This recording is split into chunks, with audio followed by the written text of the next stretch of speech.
had already heard. 3, 2, 1. I can turn a shade tree into a money tree. What's up, y'all? I am your girl, Kandi.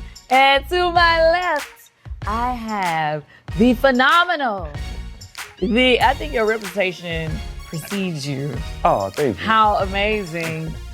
This stylist, who we all know as D Hawk, but I just call him Dan. That's right. Daniel Hawkins is a fashion visionary in his very own right. It's not easy out here to become a stylist on the level that you have. What are the top 4 things that every girl must have in her closet? Has turned heads worldwide and garnished the long overdue attention rightfully earned. This is a random. Let's go. I'm gonna throw it out there. Let's go. What has been your worst experience as a stylist? The worst situation as a stylist happened maybe a couple years ago.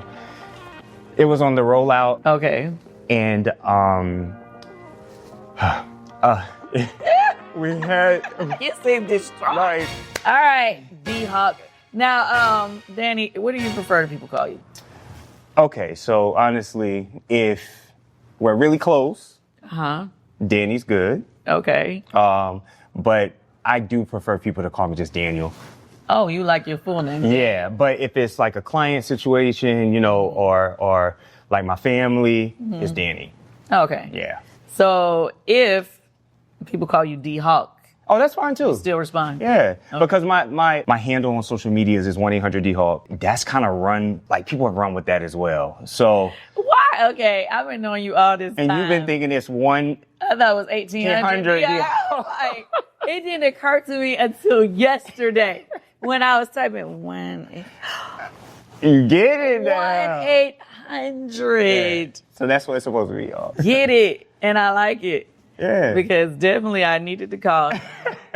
So since when did we start working together? We started working together in August August of last year. Last of year. 2024. And since then, the comments on my pictures have been going up. Everybody was like, it's so funny because people were like, D Hawk.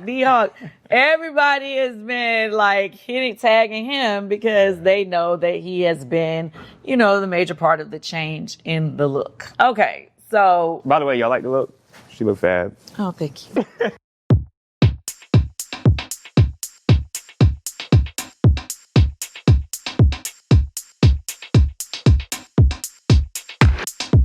Just to get an idea of, it's not easy out here to become a stylist on the level that you have gotten to. Okay, so let's get a little bit about your background and where you're from first. I knew from a kid that I wanted to be involved in fashion, not necessarily personal styling, but I knew that I wanted to be in fashion. I am from South Carolina. I'm a country boy at heart. I moved to Atlanta, I would say like around 2004, 2005.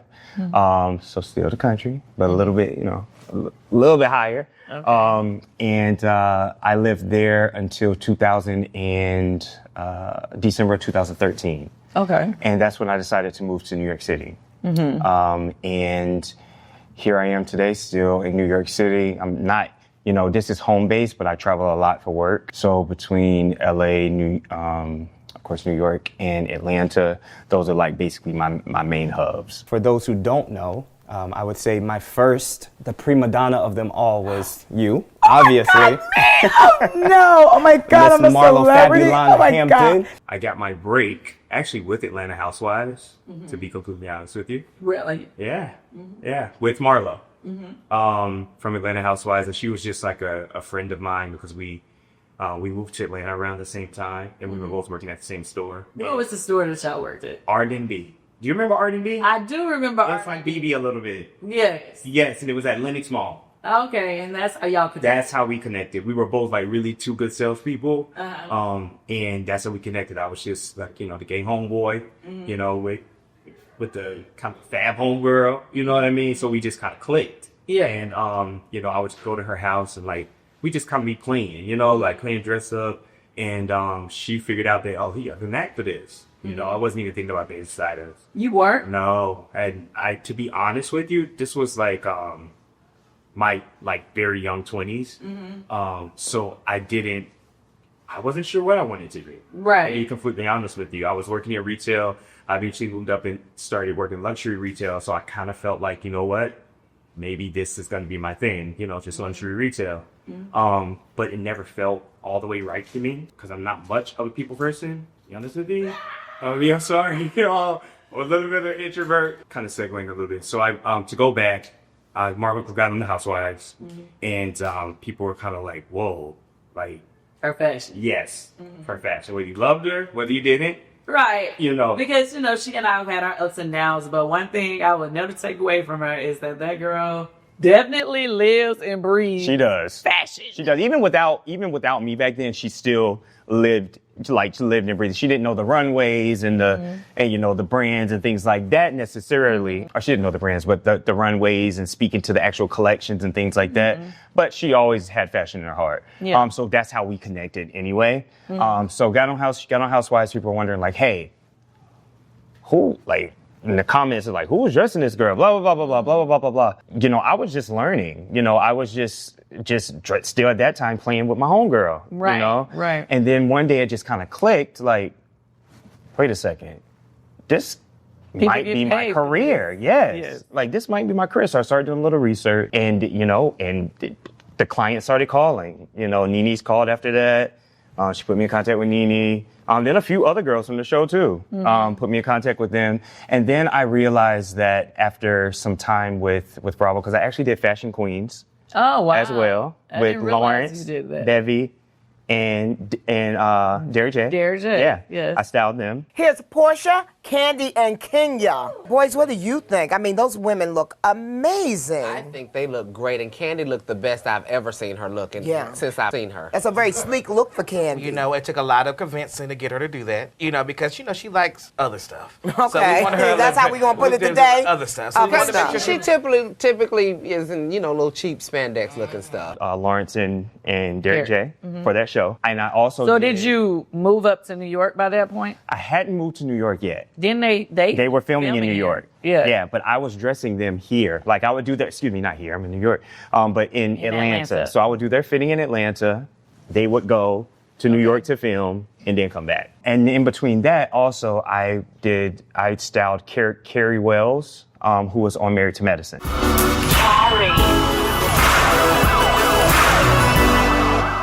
That was like the first season. Yes. I kind of realized that at that point, you know, I was like, you know what? Because Atlanta does have a way of, I always call it, as much as I love Atlanta to pieces, it can have a like glass like bubble over it. You have to break out like Kandi Miss Worldwide. Like seriously though, that's what I wanted for myself too. You know, to be known outside of Atlanta's walls, you know? And that's when I realized that, hey, I want to move to New York because I want more for myself, you know? So when you moved to New York, like, because I know there's so many people out there who has dreams of being a stylist and all of that. So when you move to a city like New York, when it's like so many people, like how do you, you know, carve out your space? What was the first thing you did? So carving out my space, first off, New York it's a tough city, but it's a beautiful city. You know, my first job here, I jumped right into retail again because that's what I knew. Because I had to I had to have a living. You had to know, make money. Yeah. So I was working luxury retail here in New York, but as also styling outside of that. You know, so I was trying to do both. I was very busy with between those two. I was very busy. So I got the opportunity to work with another celebrity. I'm not even going to say her name right now. She called me several times to work with her, and we always clashed. When I moved to New York, I was blessed with the opportunity to work with and it took me out of as much as I love reality TV, it just kind of took me into like now the music world, you know, and that's really what I wanted for myself. I've always kind of had like a plan, a step-by-step plan of where I see my career going. And it was from reality, step 1, step 2, music, step 3, actresses, and so on and so forth. And my step forward, I'm sure we'll get to that, but that's what I see next for myself is coming up. Candy's all of that in one. Exactly. No, but it's what I love about Kandi is her rise has been kind of similar to mine, except for what we do. Yes. You know what I mean? She's continuous, on a continuous ride. She's also a fellow Taurus. So I think we kind of plan things out and see what we want for ourselves. We go after it. Yes, and we go after it. So just to go back a little bit, the typical way to get into this industry is to intern. Period. Mm-hmm. You know, that's how you get your connections. Mm-hmm. That's how you learn the industry. And it is a tough industry. That's how you build the tough skin. Because if you don't have tough skin in this industry, I'm not to be discouraging, but you either got to get the tough skin or you might want to move on. Right. Because this industry takes really tough skin. So I didn't have the opportunity because I didn't know about styling that much. So I had to learn everything on my own, which was very, very, very hard.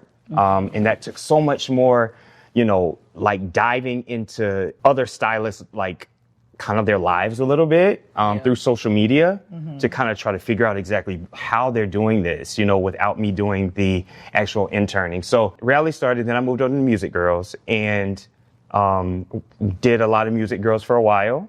Little Kim, Mary Ma.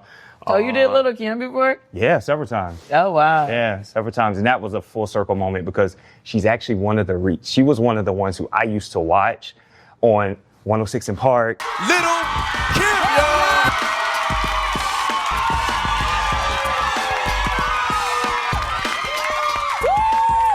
Yeah.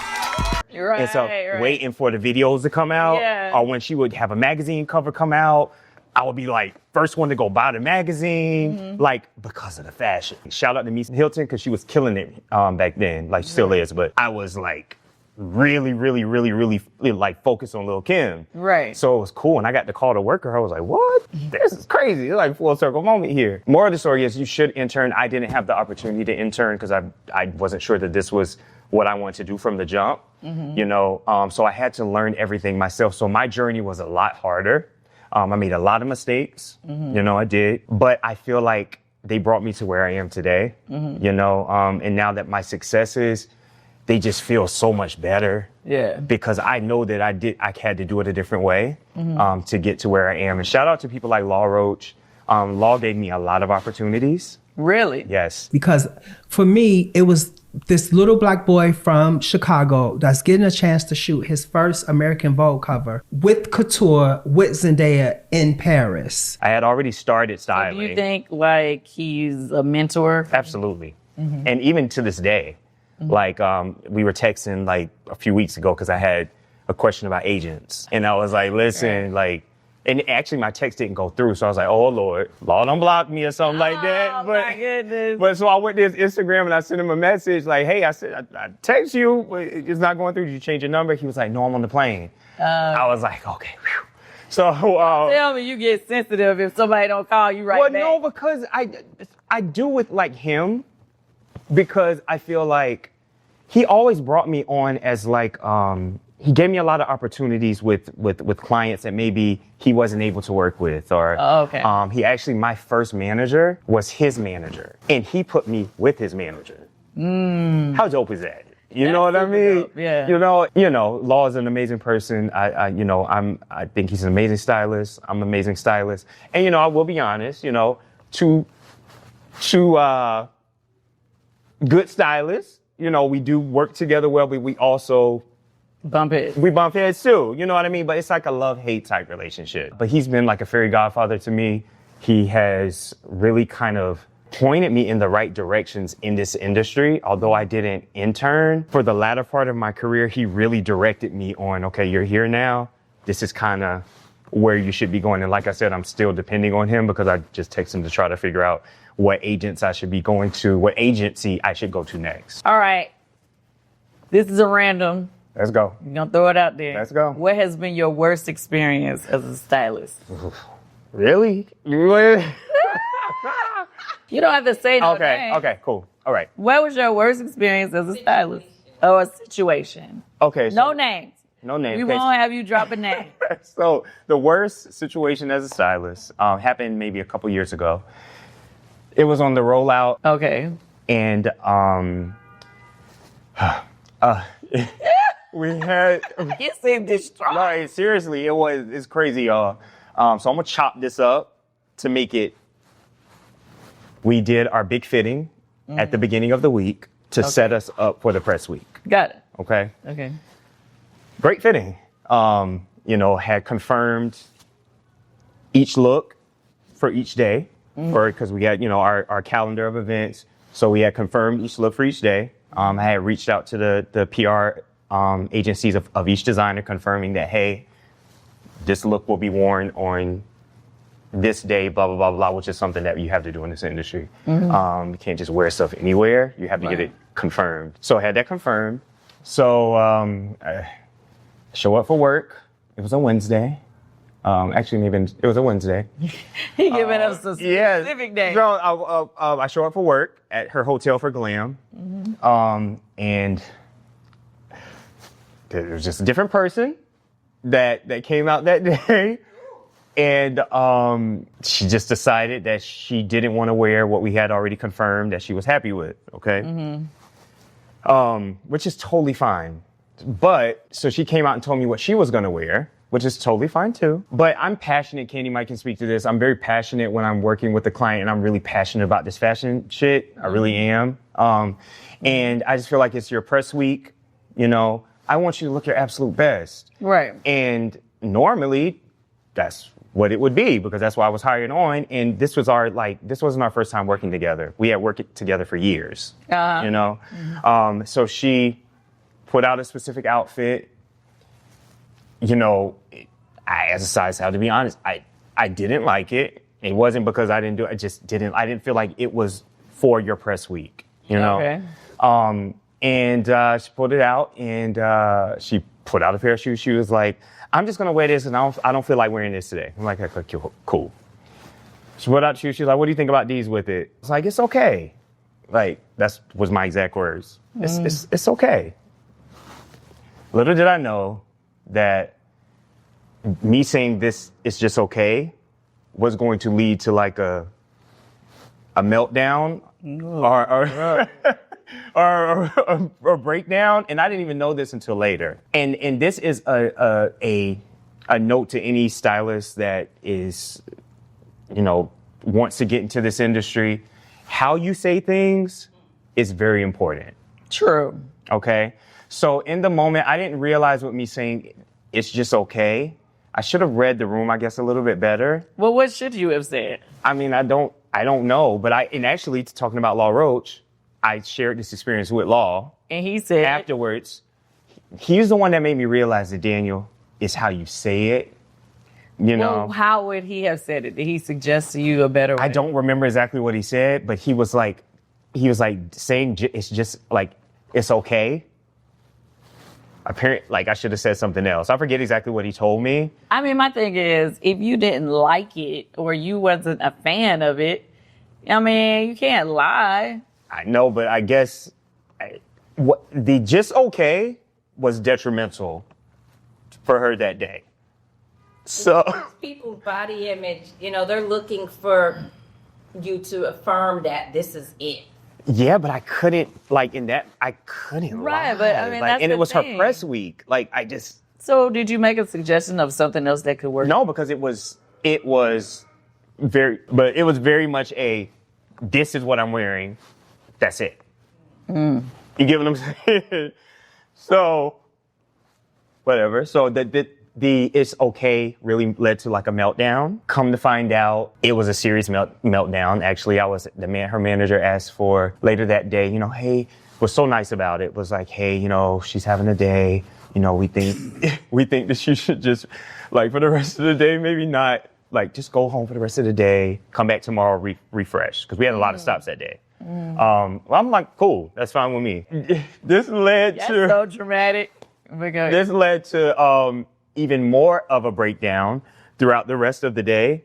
But you were there. I know, but you got to think about it like this. When somebody's going through something, they want to find a beaten back. And I guess that day, You was the one. I was the one. And I left, so I get a call back. Actually, I sent her a text later that day, and I was like, hey, for tomorrow's look, like moving on. Moving on. Moving right along. Yeah, so for tomorrow's look, how do you feel about like this hat? Would you wear this hat? And she was like, LOL. And just the LOL was like, uh-oh. like what is going on? Okay. And next thing I know, my assistant at the time said, hey, have you looked at Instagram yet? And I was like, oh my God. You lying to me. I was like, no, what's going on? He was like, go to such and such's Instagram. He said, well, I'm on the phone. I said, okay. So I go to the Instagram. I'm blocked. Okay. So I can't even see what she puts. Okay. So then my assistant at the time screenshot it for me so I could see it. And oh my gosh, this went on a full rant. Naming you? Didn't name, but they're smart. So that would have to be my worst experience, y'all. No, it's kind of drawn out, but that was the worst, most dramatic. Okay, so going forward, how did you handle it? Well, I never worked with her again.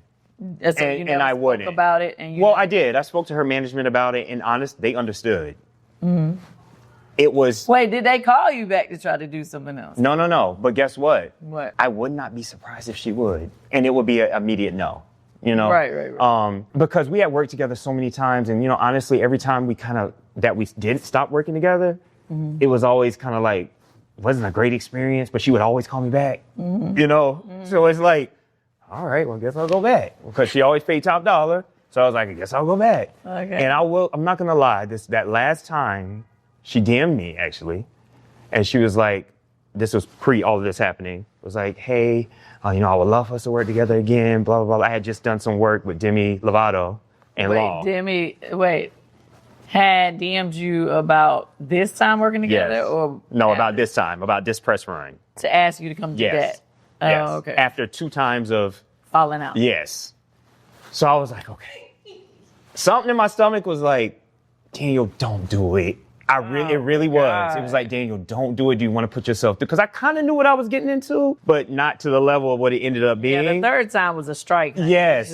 So this time it was like, I took it. I went ahead and took it because she was like, let's do this. Let's give it to him. So I did it, and then this is what happened, Okay, so moving forward, how would you suggest to somebody else that's an inspiring stylist to, work with a difficult client? I'm a very, I don't act like my shit doesn't stink, and if I can improve in any way, I try to. And I will say that I don't know exactly how I said it's just okay or it's okay.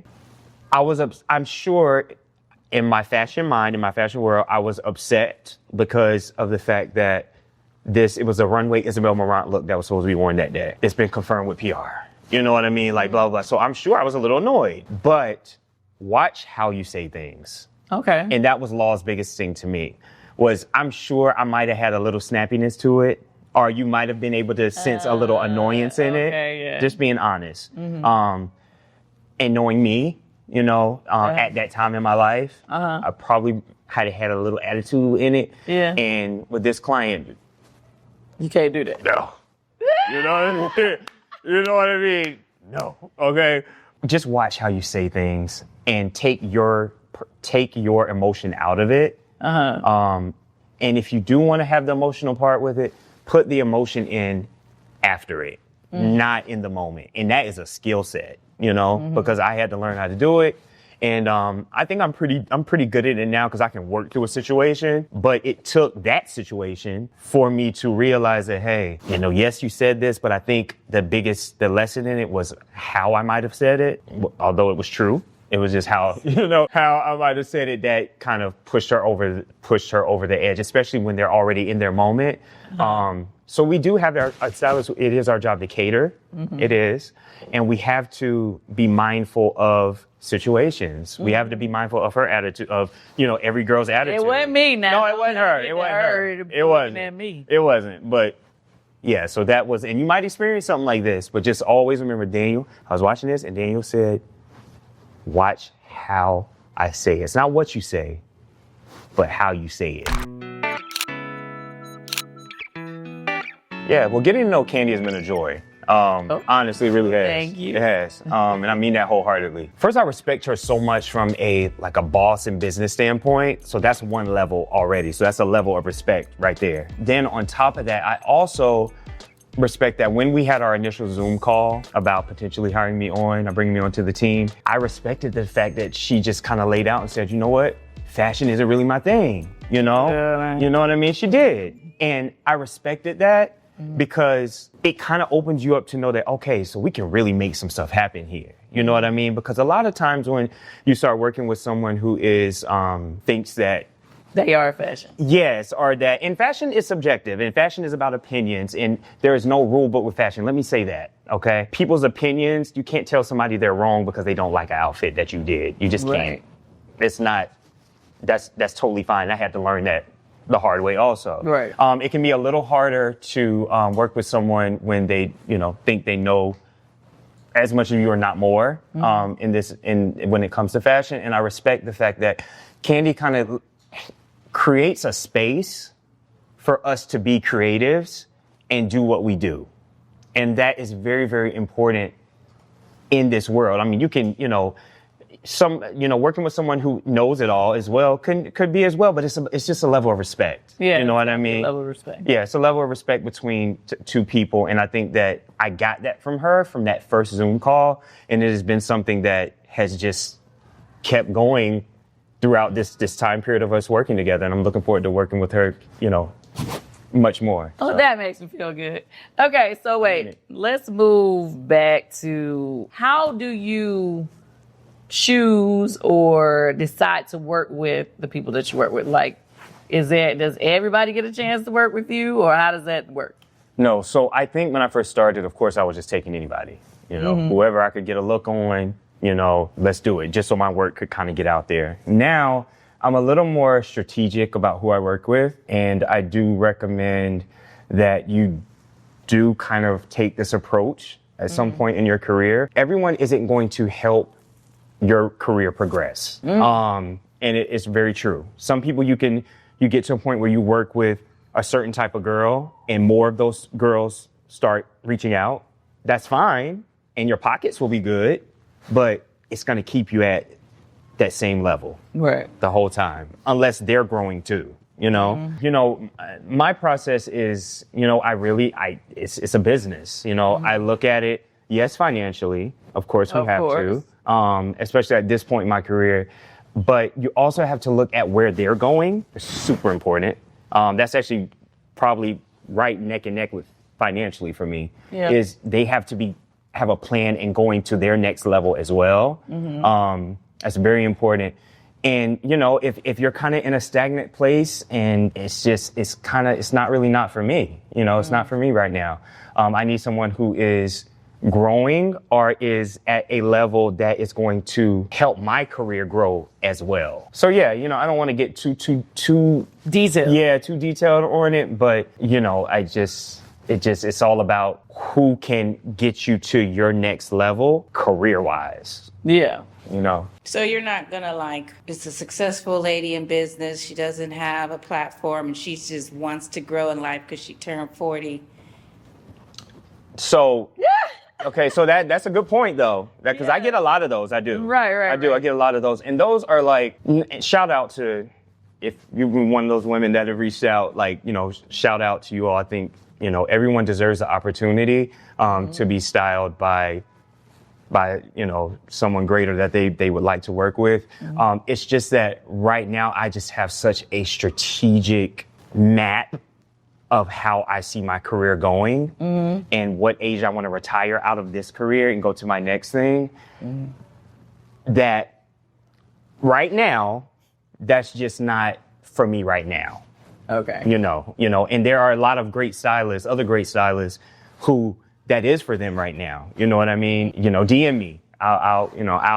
I'll put you in the right direction. But it's just that right now, it's not for me at this place in my career. Okay. Sorry, and that's not to be offensive. I hope no one took it offensive. No, it's not offensive, but it is, people are going to be curious because, a lot of different people maybe want to work with you or reach out to you. And I'm just curious because even in the earlier part of my career when, there may have been certain stylists or certain designers that, would be like, well, no, I'm not. And I'm like, well, damn, why I can't?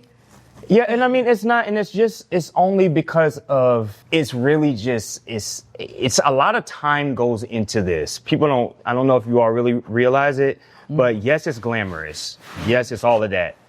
But just for one single client, you have weeks of prep.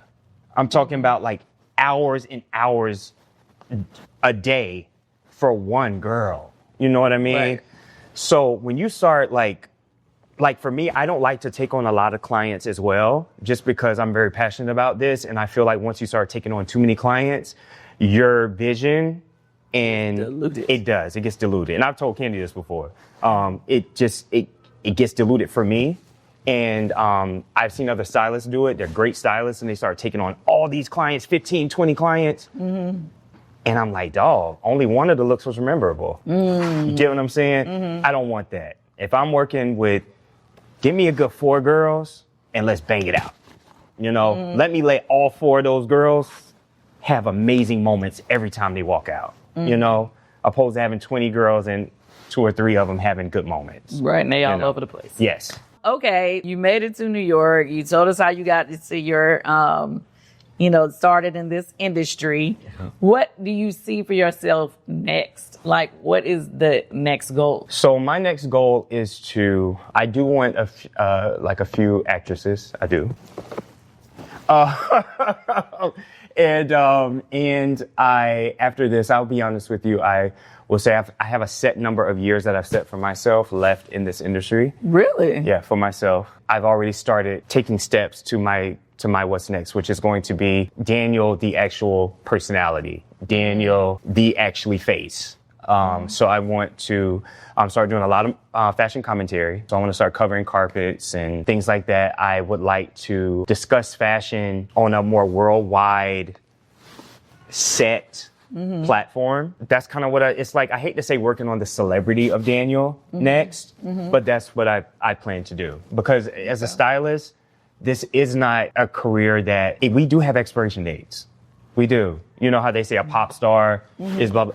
Stylists, we do. Because there is, we can be as great as we are, but there is always someone coming up that, hey, may be a fan of my work, but they've studied my work, but they're also getting the newness too. You know what I mean? Or in the zone, and they could potentially become better than you. And that's okay, in what you do. No one will ever be Daniel, but someone can be themselves in their own right, which could be better for someone else. Right.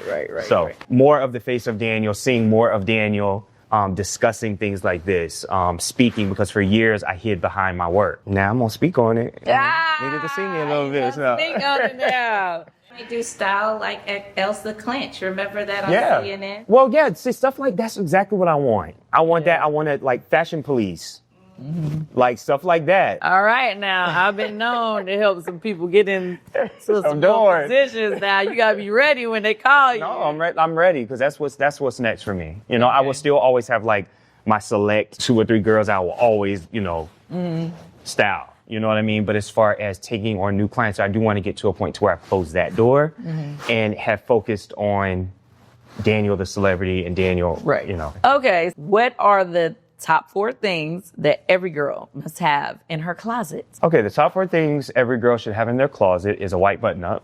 No. Because you can style a white button-up a million different ways, no lie. A sexy black pump, and I will go a little bit further. A sexy black pump that has a little bit of toe cleavage. Okay? That's what makes Louboutin so sexy. See? Got toe cleavage. Oh, okay. You see what I'm saying? It does. It just makes the world of a difference. And that's at any height. You know what I mean? Of heel. A great pair of denim. And when I say a great pair of denim, I say that invest in you a good pair of denim. And I'm not lying. I'm not saying you got to go and buy $1,000 pair of jeans. Sometimes the price of denim does matter, and make sure you're getting your right fit. If you're a curvy girl, I don't recommend a low waist jean for you. You need to be getting at a high waist denim. It's going to shape you out better. Other than that, I would have to say this isn't really in like a fashion item, but it's more of a undergarment situation. Tape, like body tape, boob tape. Oh, right. all of those things, because even if you are, I mean, that's for girls if you have like a B cup and up, because certain things just require things to sit in a certain way that you can't necessarily wear a bra with. You know, so you need some type of tape. Also, they have the really wide tape now. Say you're a more of a boxier girl in waist, you can body tape your waist. May not be the most comfortable, but you body tape your waist to give you more of a suck it in. Yes, to give you the silhouette. I've never heard anybody. Yes, so they have like 3 and 4 inch body tape now. You know what I mean? So you can wrap your body in that or your waist in that. Now, disclaimer, I'm not telling you to do that. Okay, but it does work. Okay, and I'll go ahead and kind of group that in with control garments. If you need them, don't be afraid of them. That's what they're there for. You know, to smooth, to accentuate. If you don't have a butt, there's panties with butt pads. Get a BBL. Go buy you a pair of great butt pad panties. So yeah, don't be afraid of those undergarments and body accessories to make you feel confident. Best dressed celeb that you have not styled? Rihanna. Oh. And I want to. I've said this on every platform that I've ever been on. Rihanna, if you're watching this, I want you. Would it be a Rihanna glam look or a Rihanna streetwear? I want it all. I just want to, because I feel like we haven't tapped into Rihanna, the CEO. No. I would love to play on that. I would love to play on that. Celebrity that needs your help the most that you haven't styled. Ooh, I needed your help bad when I met you. Yeah, but you wasn't. I wouldn't put you on the worst though. Okay, but who needs your help right now? Y'all put me on the spot with this one. Y'all, I don't know. I'm sorry, y'all. You don't want to answer the question. No. He's avoiding the question. No, just because it's a tough question. Just because I know all of these girls have stylists, and you don't want to offend the stylist. I get it. You know, I'm sorry, y'all. I understand.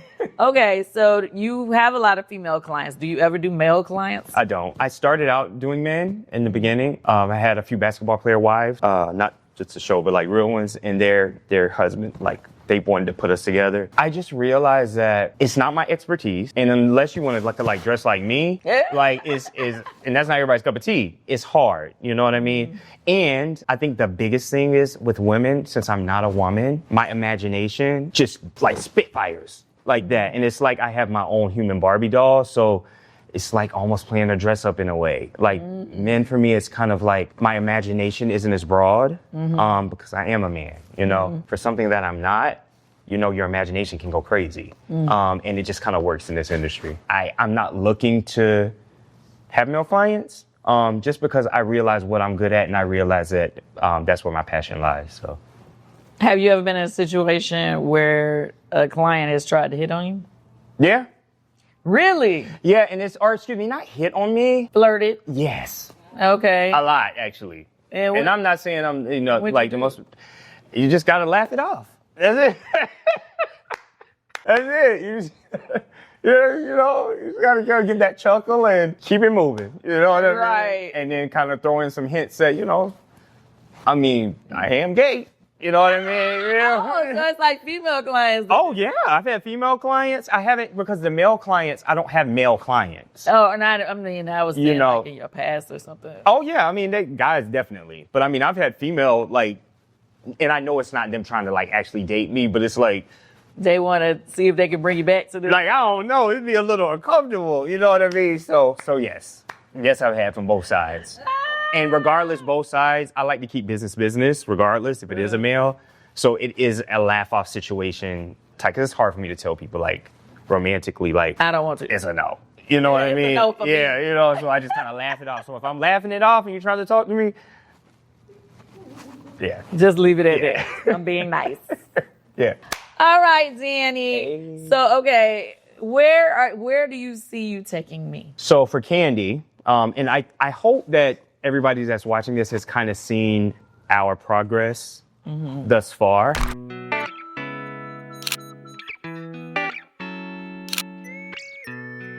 And what I want for Kandi, I want Kandi to be that fashion girl. I really do, you know, and that's a beautiful thing in fashion. And in this world, there can be so many fashion girls. It doesn't have to be one. Right. You know, right. the door is open for several of them. So I want to get her to, like, I want to get her to all the fashion weeks. Like, I want Kandi at Paris Fashion Week next year. You know what I mean? I want her to hit New York Fashion Week more. Like this year, she was at the Sergio Hudson show.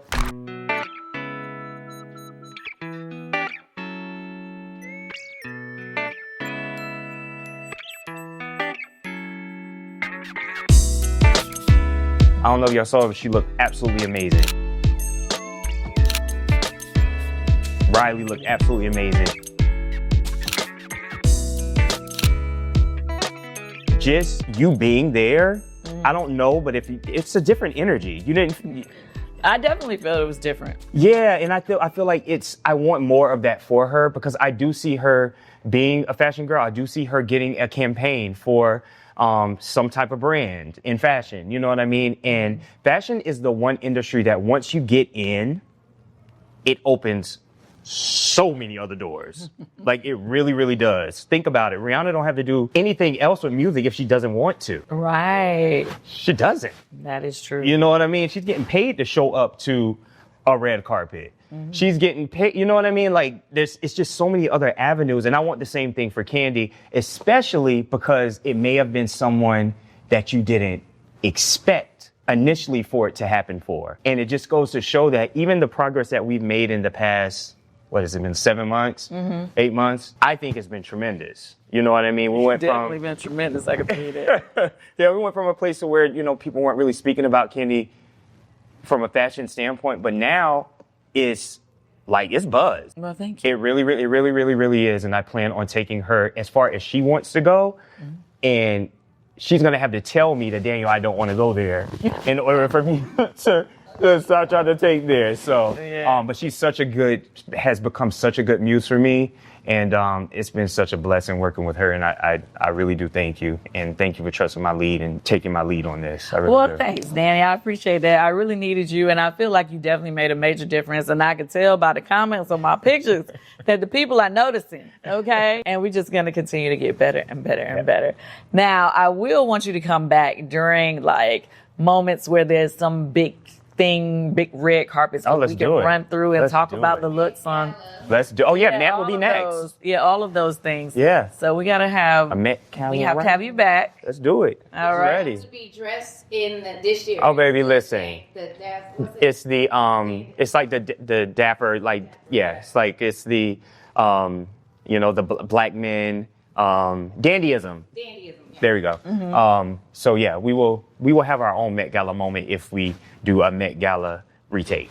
A recap. Excuse me. I am so curious to know what your idea for Met Dandy. So it's crazy because if you notice, I do a lot of plays on my clients in menswear. If you notice, like kind of like what I've become known for a little bit is a woman in a suit. And a woman in a tie and a bow tie. I love putting women in that that type of vibe and still making it sexy. And that's really kind of what the dandyism is. Right. So how to make it Met, I don't want to give nobody no ideas just in case. Okay. Yeah, keep your ideas. Okay. But I would love, and you know, if I'm going to have somebody for this year or not, I'll just say we don't know. Okay. Maybe, maybe not. But it will be dandyism done right and done to the extreme, and done different than I have ever done it before. Right. Okay? Okay. All right. All right. Well, anything else you want to tell the people? Just check me out. You know, 1-800-DHawk on Instagram, TikTok, 1-800-DHawk as well. Just stay tuned for what's next for me. I don't like to, you know, say too much on what's next because I'm a believer in never let your right hand know what your left hand is doing, and vice versa. Yeah, I know what you're talking about. Yeah. All right, guys. Thank you so much, Danny, for coming to join me. And give it some love. And thank you for watching. Speak on it. I'm hoarse today. Thank you for watching. Speak on it. I had already heard. I can turn a shade tree into a money tree.